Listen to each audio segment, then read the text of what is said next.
Hello, everybody. Welcome in to the NBA Front Office Show. Happy Friday.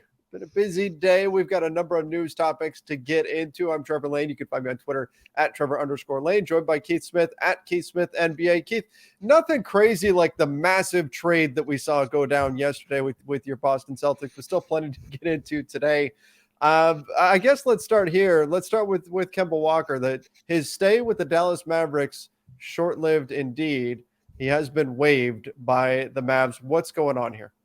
Yeah, not surprising. This is in advance of his contract becoming fully guaranteed tomorrow. We're going to talk a little bit more about that later in the show, just in general. But with Kemba, he was signed when they were going through a ton of injuries at the guard position. They didn't have a lot of healthy guards behind Luka Doncic and Spencer Dinwiddie, so they brought in Kemba. He had one really monster game where he scored over 30 points and played really well, and then the rest of the time he either kind of didn't play, didn't look too good. There was a point where he played and then needed a couple days off. So my worry is that this is probably about it for Kemba.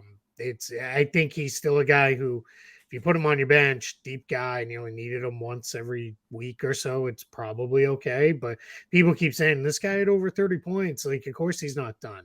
Yeah, and then what else happened before and after that? Like, that matters too. It can't just be show up once and score 30 points. There's a ton of guys in the league or not in the league that are 40 and 50 years old. They could probably honestly go out there and get you 30 points in a game, but they'd be able to do it once and then they'd miss the next month of action. And fortunately, Kemba's not quite there, but it's not all that far off either. Yeah, it's not a surprise in that regard. You're thinking Kemba is probably done here. Unfortunate, but this happens sometimes with the smaller guards where they really have to rely on their athleticism. Like the end comes quickly. It's like you blink and suddenly they're just not the guy that they used to be because they have to rely so much on their athleticism to get off shots, to get to their spaces and things like that. You look at some of the bigger plays. Even you go back to Michael Jordan, you look at the way his game aged over time. Part of that was his size allowed him to age gracefully, right? To be able to continue to just lean on that turnaround jumper. For a smaller player like a Kemba Walker, if the quickness starts to dip at all, you're in big trouble. And I think that's kind of what we've seen happen here. Yeah, we always think of the super duper athletic players. What happens when they lose a step? Well, sometimes they lose a step, and now they're just even with everybody else. With these guys, if they're small, like you said, and they lose a step, then it becomes really, really hard. That's a lot of what's gone on with Isaiah Thomas since the hip injury as well. He's just not quite as explosive and as quick as he was, and it sucks with Kemba because he was playing so great with Boston before he got hurt in that season. Then the pandemic paused everything, and I think that threw things off even more. And then he was never really right after that. He was still solid and could still give you some stuff. He did okay with the Knicks last year. And maybe he does catch on with somebody as a third guard and can give you some decent minutes every once in a while. But for now, it kind of is what it is. I would say if he'd be just given their roster building philosophy, if your team hadn't just filled their roster spot, he'd be perfect for the Lakers. They definitely need another small guard. Right? All the small guards. Yeah. Rob Pelinka is kicking himself right now. He's saying, "What? We could have had Kemba, right? Yeah, give me all the small guards and let him clear waivers." So we'll see. Maybe Sterling Brown's 10-day turns into a 2-day. I guess that's possible. Let's get to that, I guess, next. So the Lakers sign Sterling Brown and lose everyone else. Gosh. So the Lakers, as of this point, I just put the depth chart out on Twitter. Austin Reeves has a hamstring strain. He's out for at least 2 weeks before he's reevaluated. Again, keyword there's reevaluated. Lonnie Walker, knee tendonitis, will be reevaluated. Quad strain for Troy, don't call me Tony Brown Jr., he is out at least tonight against the Hawks. We don't know exactly the length of time he'll be out. So that's for a team that's already ridiculously paper thin on the wings. Austin Reeves and Lonnie Walker are not really wings. They're twos. Yeah. And yet they are being asked to play the wing for this Lakers team. They don't have anybody on the wings really that provides depth at this point. Their wing rotation is now Juan Toscano-Anderson, LeBron James, and Sterling Brown, who was literally officially signed about an hour ago. He may have to play real minutes here. And Keith, you and I talked about this a little bit before coming on. I think the fact that he's played for Darvin Ham in the past was a big factor here. Like the Lakers went, oh boy, we might need somebody to play like right now. Who can plug and play immediately? And so they went with Sterling Brown. And I think it's not to say he's a bad player or anything, but I'd have to imagine that factored in heavily, the fact that he already has familiarity with Darvin Ham. Yeah, I think you get that. The fact that he is a legitimate 6'5", 6'6". He really is a 2-3 type player.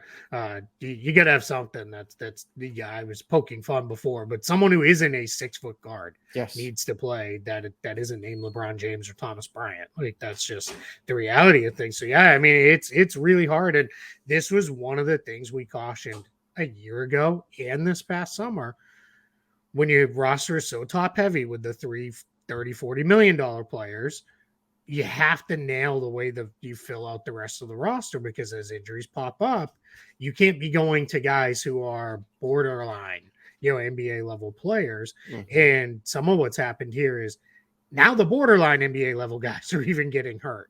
So now you're really getting deep into your rotation where you didn't expect to be. I almost wonder, like, do they regret not keeping like Matt Ryan around now at this point, and just because he would have been at least some wing size or something that you could have put out there. But yeah, it's tough. And then they're not getting a ton out of their two-way guys. There could be a shuffle coming there, though. Those guarantee in a little over a week as well. So wouldn't necessarily be surprised if we don't see a shuffle happen within the two-way, just because there's an immediate need of depth for this team. Yeah, I mean, they just don't have much. You're asking, and look, they've had some hits, right? Like Thomas Bryant on a veteran minimum deal has given you more than you would expect, certainly. So that helps. But the bottom line is the Lakers have put themselves in a position where they have to ask minimum guys to provide a lot more than what a minimum player should be expected to. You're asking guys to play way above their pay grade just in order to get by. And that's where, this comes into play. And again, Austin Reeves is a guy who's given you a lot on a minimum contract. And Lonnie Walker has been a positive for them as well over the course of the season, probably outperformed his deal even on a taxpayer mid level. And so now you're missing those guys. And so it becomes like, okay, Kendrick Nunn is the next man up, and let's see what he can do out there. And he hasn't been great on the season. And the one thing though, Keith, that I keep going back to is Damian Jones, the one guy that they gave a second-year player option on a minimum contract to. Even when the Lakers are insanely shorthanded, like we saw it last game, he still can't get off the bench. Yeah, he hasn't been playable. That's been a tough blow for them as well. Yeah, and it's tough because I know they don't. The luxury tax is a concern, and what level it should be. That's a very fair debate. Not only you fight that out with Laker fans for the 10th millionth time, but I do think in that situation with Damian Jones. I just wrote it. I wrote a piece for Spot Track about 10-day call up. Guys, they have a guy in the G League. Now, the Lakers have no claim to Jay Huff. They have no control over him. He just plays for their G League team, but he's not signed. He's an NBA free agent, signed with anybody.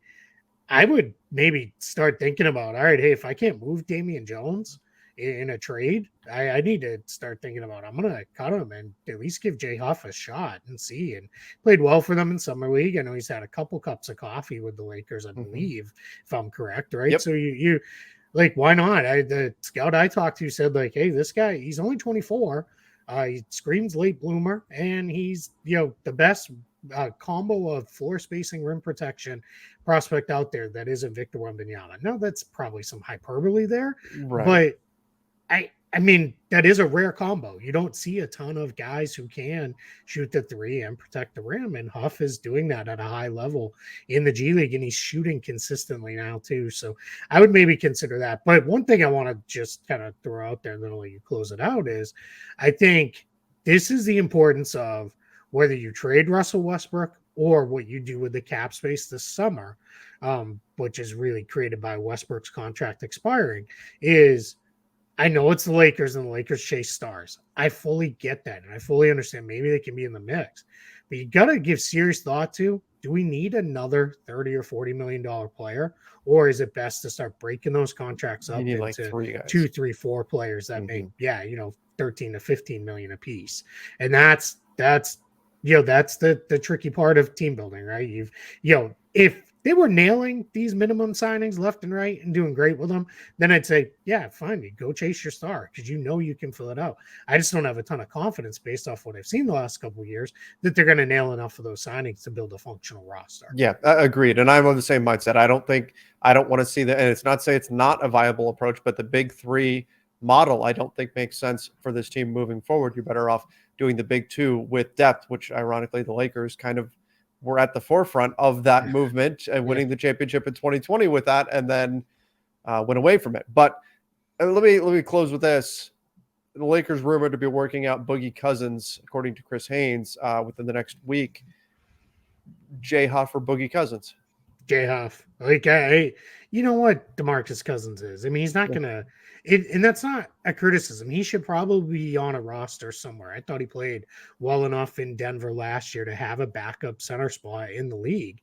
And there's no problem with working out. I think sometimes gets conflated into we're signing him, and it isn't that, right? It could just be touching base. I almost wish people would. Yeah, I would.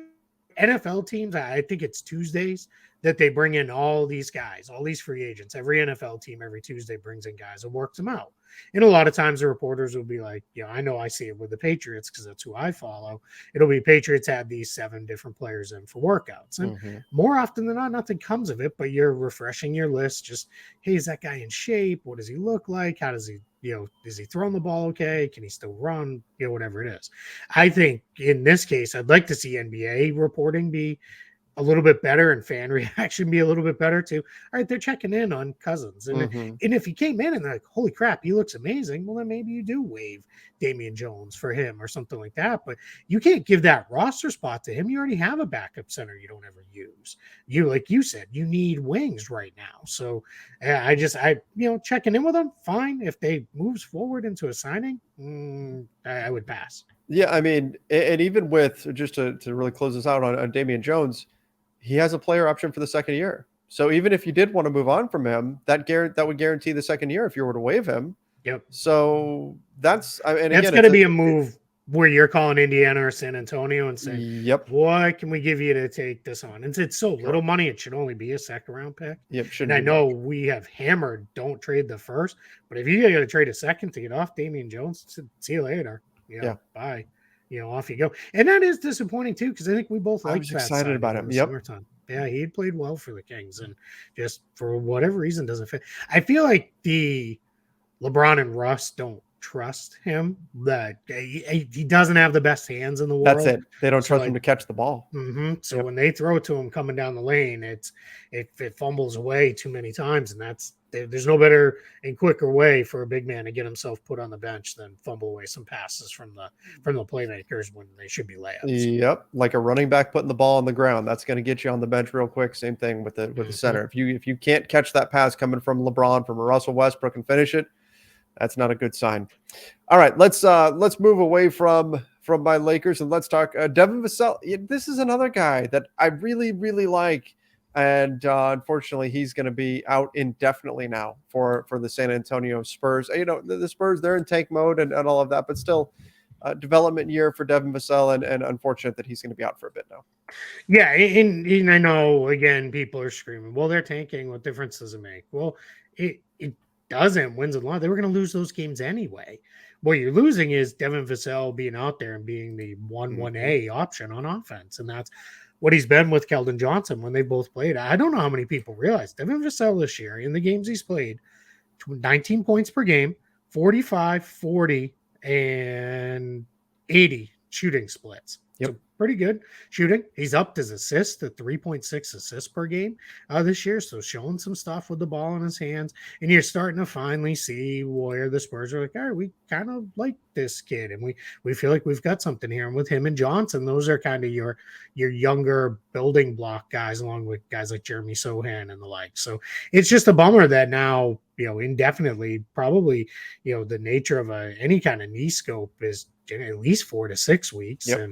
And they're going to be in no place to rush him back. So let's say it's 6 weeks. You're talking end of February now. Now you start to, am I going to bother? What's the point? Are we going to bring him back or not? So it could just turn into one of those slightly lost seasons. But just tough. And the Spurs are starting to hit the point to me where I'm a little like, Yeah, this seems a little, like starting to get a little unwatchable at times because I just don't know how much I'm going to learn from that. They're. Right. I'll catch the first half hour when you're in the 7 o'clock window, and then I'm going to move on to other things. Now, slight silver lining here. If the Spurs have any inkling towards trading Josh Richardson, this clears the way for them to showcase him Mm-hmm. by with Vassell Sure. being out. But again, that is a reach because you can certainly do that without having to lose Devin Vassell to injury. And also, I think teams probably know what Josh Richardson Mm-hmm. is, but yeah. And the other thing is, he's kind of their backup point guard right now because they Yeah. don't. It's Trey Jones is like the Iron Man for the Spurs. He plays every game and plays a lot every game for them. And it's because he's the only real point guard on the entire roster, which is a little weird. Blake Wesley, just keep an eye on this. He's coming back soon from injury. Should be within the next week or so. And I think they're going to kind of force feed him point guard minutes Mm-hmm. alongside Trey Jones at times, but behind Trey Jones. And I think that's going to be something they're going to really give him those minutes, and we'll see where it goes from there. All right. From there, Bradley Beal dealing with a hamstring injury. He's going to be out for about a week. And look, we've talked about this. With each injury, the Bradley Beal contract is going to get more and more questionable moving forward. And it's not to say this is a contract that's keeping him out for the season or an injury that's keeping him out for the season or anything like that. But he's been banged up quite a bit this season. And Mm-hmm. it's just something to keep an eye on. I think we talked about this about a week or so ago that there's depending on who you ask, Bradley Beal is already seen in some circles as a negative value on his contract, and others he's definitely not. So I'm not saying this is like across the league, oh my gosh, this is a terrible contract or anything, but the more this becomes a thing, the more people start to look at that and say, I don't know about this contract and even trading for him potentially long term. Mm-hmm. Yeah, without a doubt. I mean, he's going to be 30 this summer, but before the start of next season. So he's in his age 29 season right now. So, so you're talking 30, 31, 30, he'll be 33 in the final year of his deal with a $57 million player Oof. option. Yeah, given that health track record. And it's weird for him too, right? Because Bradley Beal, when if we go back, what, 5, 6, 7 years, it was like, man, this guy's never healthy. He just, wish he could stay on the court. Yep. And then he did for a 3-year period. He barely missed any time. Back-to-back seasons in 18 and 19, he played all 82 games. The pandemic year, he played 57 out of the 60-something games before everything kind of went wonky. So he had stayed largely healthy for a few years. The last couple years, 40 games played last year. That's not great. And this year, he's already missed 15 games. And this year, when he plays, he's at 52% shooting from the floor, which completely blew my mind because I didn't know. I knew he was having a nice year. I didn't know it was quite there. So productive guy still, but you got to be on the floor, man. We need you to be out there. And that gets really tough. And we've said it with hamstring injuries too. You got to be careful because otherwise it turns into, instead of a week, it turns into a month or more. In Washington, we know it's important for them to make the play in. They're Oh, fighting. sure. They're not bottoming out, and they're a half game out of the play-in tournament. They're 3 games out of the 8 seed. So it's not a great spot for them to be missing guys, but it kind of is what it is. All right, and then the Golden State Warriors made a couple offers to Bob Myers. That became a topic of conversation a few weeks ago that he's going to be out of contract after this year. I would still have to imagine that, like, if I'm a Warriors fan, I'm not panicking right now. I'd have to imagine that they figure out a way to get this done and keep him around. He's been so integral to building this thing out, light years and all of that. Yeah, it is weird though that you have the owner coming out and saying Yeah. he's been, and this all came from an interview Joe Lacob did with Tim Kawakami. He came out and said that we've made him one of the highest paid general managers, top 3 in the league. We have offered him 2 contracts that haven't gone anywhere. So it seems like Joe Lacob, which he has a tendency to get a little defensive sometimes, was being a little defensive of like, hey, we're not just letting him go. Like, we're trying to, keep him around. But it is like, well, you're investing a ton of money into the players. You're trying to save it on the back end by not paying Bob Myers as much. Mm-hmm. What's going on there? I don't know. It's just it's weird already to have a general manager headed into the trade deadline, kind of as a lame duck guy without a contract. That is a scary, scary thing.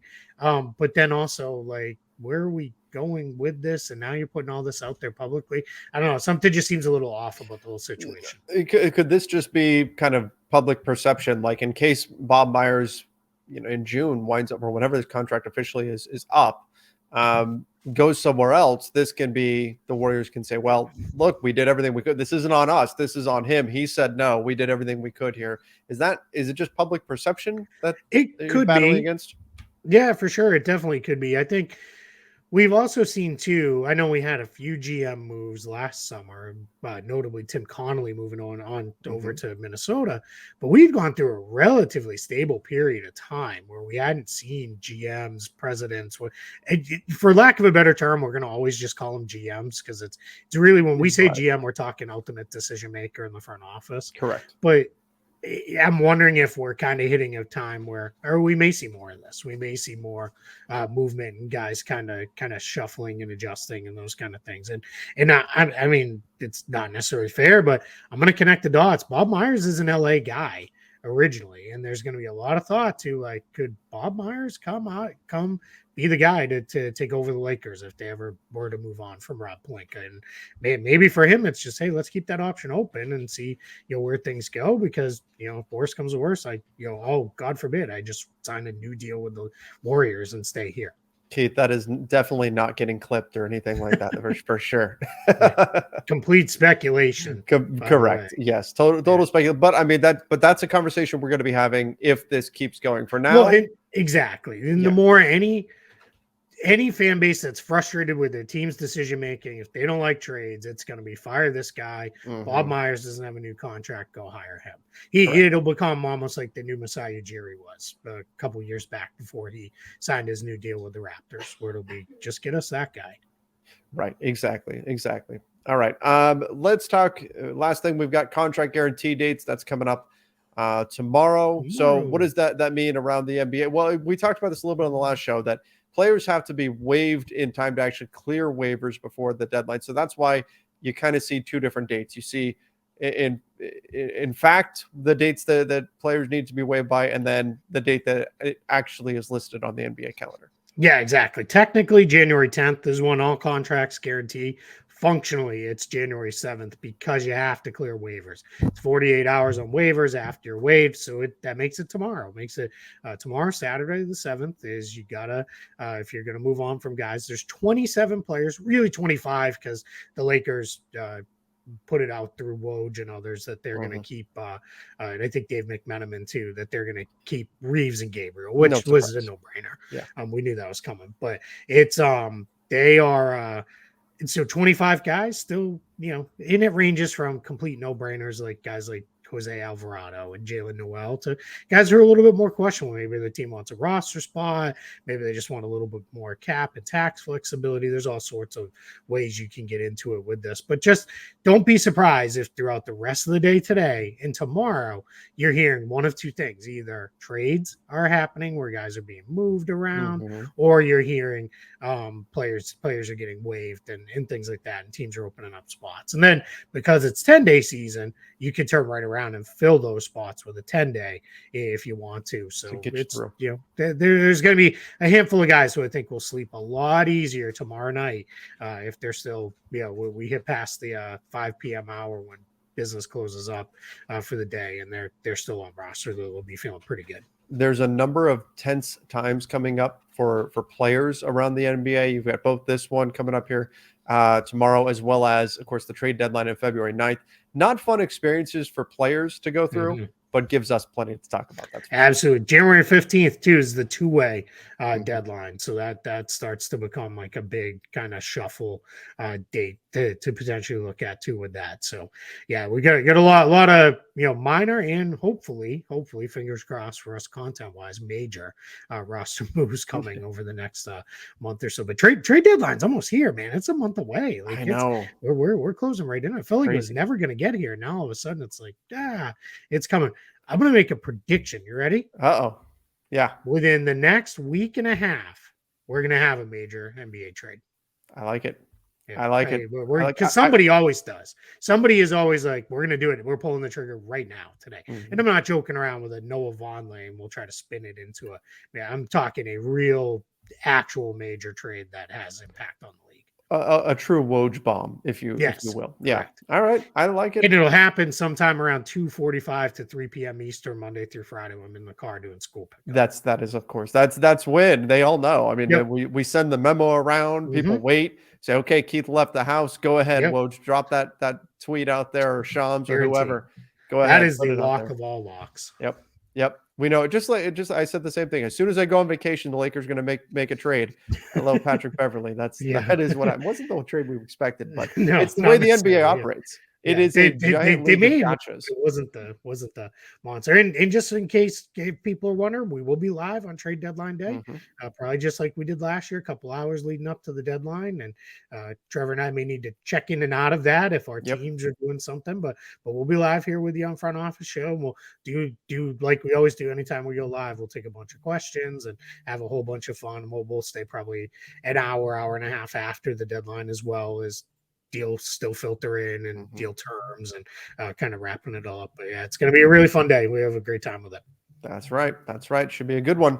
All right, everybody. Have a great weekend. Till next time. See ya and stay safe.